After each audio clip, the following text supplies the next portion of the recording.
عملت الصواني اللي بتتقدم في اكبر المطاعم اللي احنا عارفينها بطريقة سهلة جدا وطعمها وشكلها خطير. بصوا يا بنات، اول حاجة انا جبت هنا ديك رومي 15 كيلو.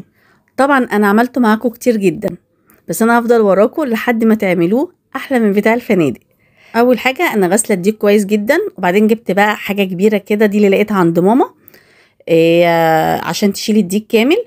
حطيت شوية مية مغليين الأول، هنزل بكوباية من الملح ونص كوباية من السكر، وعليهم شوية كم فص حبهان، وعليهم كوباية من الخل، وشوية ورق لورا، على شوية روزماري وزعتر فريش. وحطيت كده برتقانية قطعتها شرايح بالشكل ده، وعصرت 4 ليمونات. وهنا بقى وانا بعصر الليمون كسرت الماما العصارة بتاعتها، فيعني ايه بعد كده عاقبت نفسي انا وعصرت بايدي. بصوا، ونزلت بورق بحبة من الفلفل الاسود الحصى، وقلبتهم بقى كويس قوي. يا بنات انا خليت المية مغلية عشان خاطر تخلي الزيوت اللي في كل الاعشاب اللي انا حطيتها ديت تطلع. بصوا كده انا بردتها خالص بمية ساقعة، ونزلت كده عليهم بكام ورق من الكرفس، وقلبتهم كويس قوي. ونزلت بقى بالديك، بس كانت المية سقعت تماما يا بنات، خلي بالكم من النقطة ديت، المية ما تكونش سخنة. احنا حطينا شوية صغيرين الاول، وبعد كده حطينا عليها مية ساقعة، وبعد كده ننزل بالديك بقى، ونخلي الصدر هو اللي جوه المية، عشان الصدر بيبقى خشن شوية، المية بتخليه يبقى جوسي كده. وهسيبه منقوع من 5 ل6 ساعات. وهنا بقى نعمل الحقن بقى.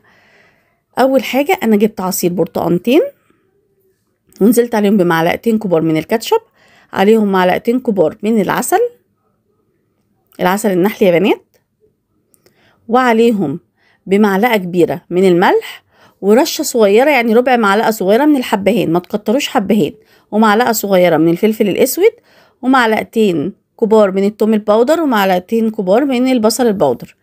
اقلبهم بقى كويس قوي، وبعد ما اقلبهم يا بنات اصفيهم بقى مرة واتنين وتلاتة، وهقول لكم ليه دلوقتي. بصوا صفيتهم بالشكل ده، صفوهم يا بنات اكتر من مرة. هركن بقى الخليط اللي انا عملته ده على جنب، واجيب الديك بتاعي وابتدي انشفه كويس جدا، ما خليش فيه مية خالص. انا كنت منشفاه، بس انا بزود كده زيادة تأكيد. نشفيه من جوه كويس جدا.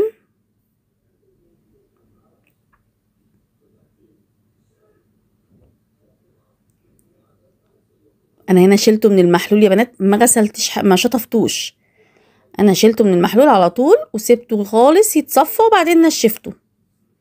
بصوا بقى هنا انا صفيته كذا مرة، صفيت الخليط كذا مرة عشان خاطر انا هحقنه. الحقنة دي يا بنات، السرنجة ديت انا جبتها من الصيدلية، اكبر مقاس خالص. طبعا انتوا هتلفوا عليها شوية عشان هي مش موجودة كتير يعني، بس في كمان طالع الحقن بتاعت حقن الديك، بس انا دي عندي فاستكفيت بيها. بصوا بملاها بكل سهولة، وابتدي احقن الديك بقى. اول حاجة من الصدر احقنه كويس جدا، ولو الحقنة ما مشيتش معاكي يبقى عايز يتصفى تاني، تصفيه مرة تاني وهتلاقيها ماشية معاكي حلوة جدا. بصوا بنحقن في كل حتة في الديك، تفضى واملاها تاني بالشكل ده. بجد يا بنات خطوة الحقن دي مهمة جدا، بتخلي اللحم بتاع الديك كله حايق، لان لحمته بتبقى مليانة قوي، فلو انتي ما حقنتيش ما بتبقاش حايقة من جوه. طب لو ما عندكيش سرنجة وعايزة اللحم الصدر من جوه ولحم الديك يبقى حايق، من تحت الجلد بنغرزه بالسكينة كويس، وبنحاول ندخل فيه التتبيلة. بس طبعا خطوة الحقن ديت بتبقى احلى بكتير، لانها بتوصل التتبيلة لكل حتة في الديك. بصوا حتى الورك برضو بنحقنه،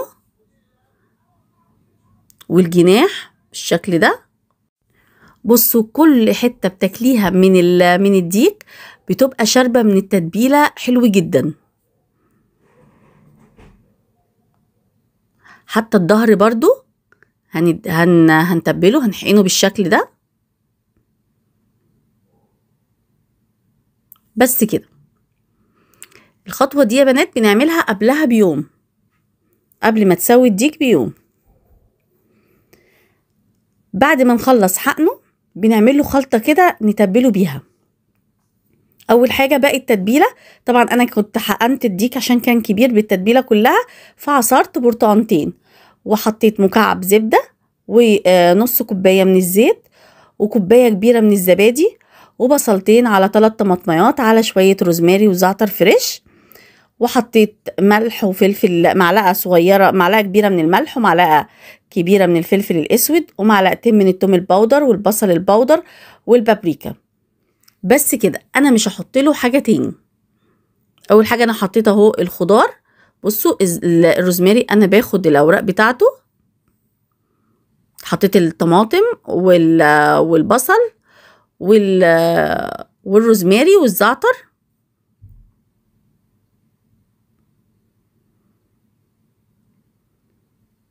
بالشكل ده كده. لو ما عندكيش روزماري وزعتر فريش استخدمي المجفف عادي، بس طبعا الفريش بيدي طعم تاني خالص. ونزلت عليهم بعصير البرتقانتين، ونزلت عليهم بمكعب الزبدة، مكعب زبدة حلو كده، يعني معلقتين زبدة كبار. ونزلت بنص كوباية الزيت، ونزلت بكوباية الزبادي، كوباية كبيرة يا بنات.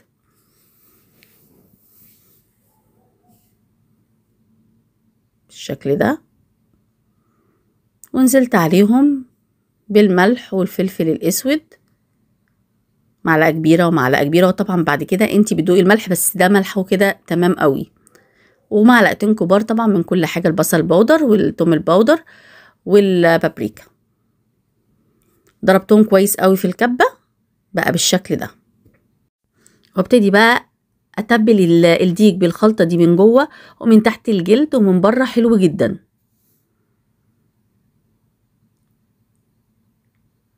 بالشكل ده كده. بصوا ما سيبش حتة في الديك مش متبلها بالتتبيلة.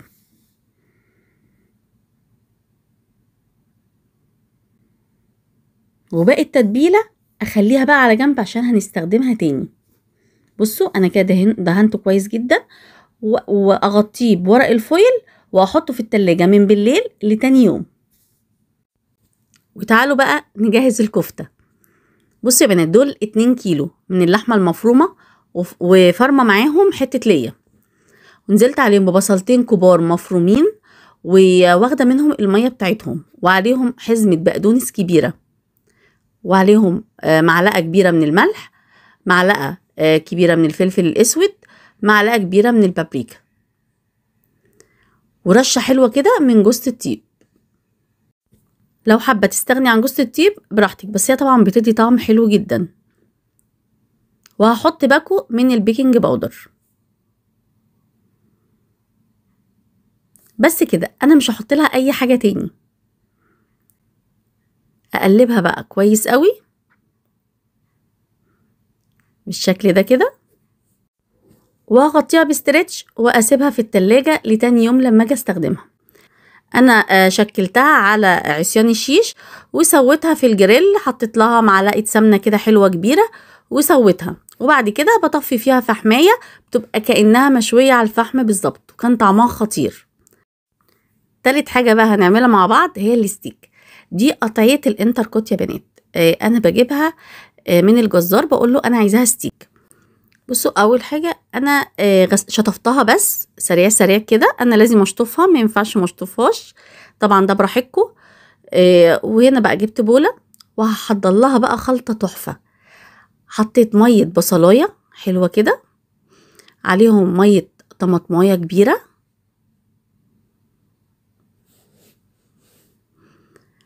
وهنا بقى عليهم فنجان من الزيت، فنجان من الصويا صوص، فنجان من الخل، وعصير ليمونة بالشكل ده. وهحط بقى كوباية صغيرة من الزبادي، بس طبعا انا عندي كوباية كبيرة فهاخد منها، يعني هاخد نصها، يعني معلقتين كبار. الزبادي ده بيخليها طرية كده وما تاخدش وقت في الجريل. ونزلت عليهم بمعلقة صغيرة من الملح، معلقة صغيرة من الفلفل الأسود، معلقة كبيرة من البصل البودر، ونص معلقة صغيرة من البهارات المشكلة، وعليهم كده رشة من جوز الطيب. اقلبهم بقى كويس قوي، وانزل بيهم على الستيك بتاعي. وبعد كده انزل ببصلايه مقطعاها شرايح بتديها طعم حلو جدا، وعليهم بقى كام فرع كده من الروزماري والزعتر، واسيبهم اغطيها بالاسترتش واسيبهم لتاني يوم في التلاجة. ولما اجي اسوي يا بنات، عشان انا برضو مش هظهر خطوة السوا بتاعها، برضو في الجريل بحط معلقة كبيرة كده من السمنة او مكعب زبدة على زيت، وبحط كام فص توم، وبنزل بالستيك، وعلى كل جنب 3 دقايق بس يا بنات. وخلي بالكم عشان ما ياخدش لون منكم او يتحرق.